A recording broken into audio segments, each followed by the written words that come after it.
আলাইকুম। মিষ্টি খেতে যখন ভালো লাগে না তখন বানিয়ে নিলাম ঝাল পিঠা। এজন্য একটি পাত্রে পানি গরম করে পেঁয়াজ, কাঁচামরিচ, লবণ, হলুদ, মরিচ, ভাজা মশলা, চাউলের গুঁড়া দিয়ে একটি ডো তৈরি করে নিলাম। মাখানো হয়ে আসলে একটু ধনিয়া পাতা দিয়ে দিলাম। ধনিয়া পাতাটি অবশ্যই দিবেন, দিলে এটির স্বাদ বহুগুণে বেড়ে যাবে। এখন ভালো করে মেখে নিলাম। মাখানো হয়ে আসলে একটু মোটা করে রুটি বেলে নিলাম।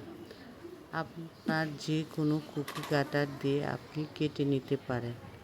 দেখুন কেমন হয়েছে। এখন গরম তেলে ভেজে নিলাম।